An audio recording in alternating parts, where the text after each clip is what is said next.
అందరికీ నమస్కారం. నా పేరు Vijith Kumar, consultant physician, one hospital. ఇవాళ నేను చెప్పబోయే topic migraine and other headaches గురించి. నార్మల్గా హెడేక్స్ అనేది సాధారణంగా చాలామందికి వస్తూ ఉంటాయి. హెడేక్స్ అని నార్మల్గా 2 టైప్స్ ఉంటాయి. ఒకటి primary headache and secondary headache. Secondary headache అంటే నార్మల్గా ఏదో కారణం వల్ల, అంటే మెనింజైటిస్, వేరే కారణాల వల్ల హెడేక్ రావడం, అంటే పంటి నొప్పి, చెవు నొప్పి, ఈ మెడల నొప్పి వల్ల హెడేక్ రావడం. ఇంకొకటి మన దృష్టి మందగించి కూడా హెడేక్ అనేది రావచ్చు.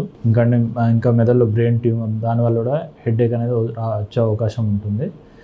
ఇవన్నీ సెకండరీ హెడేక్ కిందికి వస్తాయి. మామూలుగా ప్రైమరీ హెడేక్స్ అనేవి 3 టైప్స్ ఉంటాయి. ఒకటి మైగ్రేన్, ఇంకొకటి టెన్షన్ ఇండ్యూస్డ్ హెడేక్, ఇంకొకటి ట్రైజెమినల్ సెఫాలజియాస్. ఈ 3 types of headache primary headaches.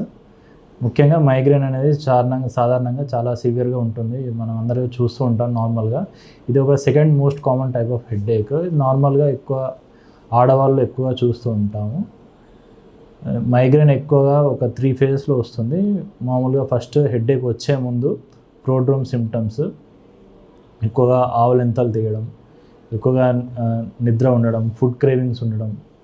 ఇది మైగ్రేన్ హెడేక్ వచ్చే ముందు సిమ్టమ్స్. నార్మల్గా హెడేక్లో ఫోనోఫోబియా, ఆస్మోఫోబియా అంటాము. ఫోటోఫోబియా అంటే లైట్స్కి దూరంగా ఉండడం, లైట్స్ చూస్తే హెడేక్ తీవ్రంగా రావడం. ఇంకోటి శబ్దాలు పడకపోవడం. ఇంకొకటి స్మెల్స్, ఆస్మోఫోబియా, వెరైటీ ఆఫ్ స్మెల్స్ పడకపోవడం. ఇవన్నీ హెడేక్లో సిమ్టమ్స్ ఉంటాయి హెడేక్ వచ్చినప్పుడు. ఇంకొకటి నాసియా, వామిటింగ్స్ కూడా అవకాశం ఉంటుంది. ఇంకా హెడేక్ తగ్గినాక పోస్ట్ డ్రోమల్ సిమ్టమ్స్, నార్మల్గా ఎక్కువగా టైర్డ్గా ఫీల్ అవ్వడం, నిద్ర రావడం, ఇవన్నీ పోస్ట్ డ్రోమ్ ఫీచర్స్. నార్మల్గా ఒక 15-20% పీపుల్లో అయితే ఆరో అనే సెపరేట్ ఫేజ్ ఉంటుంది. కళ్ళ ముందట మెరిచినట్టు కనిపించడం, సిన్సినేటింగ్ స్కోటమా అంటాము, ఒక మబ్బులాగా కనిపించడం. ఇది ఒక 20-25% పేషెంట్స్ మాత్రమే చూస్తూ ఉంటాము. నార్మల్గా ఇది అంటే వితౌట్ మెడిసిన్స్ ట్రీట్మెంట్ మైగ్రేన్ వచ్చిన వాళ్ళు ఏం చేయాలంటే, నార్మల్గా రెగ్యులేటెడ్ లైఫ్ స్టైల్, అంటే నార్మల్గా daily healthy food, regular exercise, stress తగ్గించుకోవడం. ఇంకా కొన్ని మైగ్రేన్కి ట్రిగర్స్ అంటూ ఉంటాయి. మైగ్రేన్కి ట్రిగర్స్ అంటే ఎక్కువ ఎక్సెస్ ఆల్కహాల్, ఎక్సెస్ స్మోకింగ్, ఇలాంటి ట్రిగర్స్ అనేవి ఉంటాయి. వీటిని అవాయిడ్ చేయడం, ఎక్కువ స్ట్రెస్ తగ్గించుకొని మెడిటేషన్, యోగా లాంటివి చేయడం. ఇవి మనకి అంటే మెడిసిన్స్ లేకుండా ట్రీట్మెంట్ అంటే ఇవి చేస్తే కొంచెం మైగ్రేన్ రావడం తగ్గే అవకాశం ఉంటుంది. ఇంకోటి cluster headaches and tension type of headaches. Tension type of headaches అంటే నార్మల్గా హెడేక్స్ అండ్ టెన్షన్ టైప్ అంటే ఒక బ్యాండ్ లాగా ఉంటుంది. హెడేక్ అంతా ఒక బ్యాండ్ లాగా నొప్పి అనేది ఉంటుంది. ఈ టెన్షన్ టైప్ ఆఫ్ హెడేక్స్ ఎక్కువగా ఫీమేల్స్లో ఎక్కువగా చూస్తూ ఉంటాము. ఇది నార్మల్గా కళ్ళ నుంచి నీరు రావడం, ఇవి కూడా ఉంటాయి. నార్మల్గా ఇంకోటి ట్రైజెమినల్ సెఫాలజియాస్. నార్మల్గా ఇవి cluster headache, hemicrania, short acting unilateral headaches ఉంటాయి. క్లస్టర్ హెడేక్స్ అంటే నార్మల్గా ఎక్సెస్గా ఆల్కహాల్ తీసుకుంటే, నిద్ర లేకపోతే వచ్చే అవకాశం ఉంటుంది. ఇవి ఎక్కువగా మగవాళ్ళలో ఎక్కువ చూస్తూ ఉంటాము.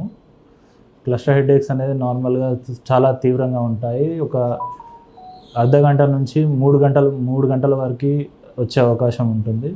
ఇవి వచ్చినప్పుడు నార్మల్గా కళ్ళ నుంచి నీరు వచ్చే అవకాశం కూడా ఉంటుంది. ఇంకొకటి హెమిక్రేనియా, పారాక్సిస్మల్ హెమిక్రేనియా అంటాము. ఇది వస్తే పూర్తి ఒక సైడ్ మొత్తం, ఒక ఫేస్, ఒక పక్క మొత్తం వస్తుంది. ఇది చాలా తీవ్రంగా ఉంటుంది. నార్మల్గా ఇది ఫీమేల్స్లో ఎక్కువగా చూస్తూ ఉంటాము. ఇది వచ్చినప్పుడు కంటి నుంచి నీరు, ఒక పక్కకంతా ఒక బర్నింగ్ లైక్ సెన్సేషన్ కూడా వచ్చే అవకాశం ఉంటుంది. ఇది ఒక రోజుకి ఒక 3-4 సార్లు వచ్చే అవకాశం ఉంటుంది. అదే క్లస్టర్ హెడేక్ అయితే రోజుకి ఒకసారి, లేకపోతే ఆల్టర్నేట్ డేస్ వచ్చే అవకాశం ఉంటుంది. షార్ట్ యాక్టింగ్ యూనిలేటరల్ హెడేక్స్ అనేవి డేకి ఒక 200-300 టైమ్స్, ఎవ్రీ 5 మినిట్స్కి ఒకసారి వచ్చే అవకాశం ఉంటుంది. ఇవి వచ్చినప్పుడు కళ్ళ నుంచి నీరు రావడం, చెవు కూడా ఫుల్గా అనిపించడం, ఇయర్ ఫుల్నెస్ అంటాం, అది కూడా ఫుల్ అనిపించడం, ఇలా ఉంటుంది. ఇలాంటి సిమ్టమ్స్ ఉంటే మీ దగ్గర ఉన్న హాస్పిటల్ సంప్రదించండి. Thank you.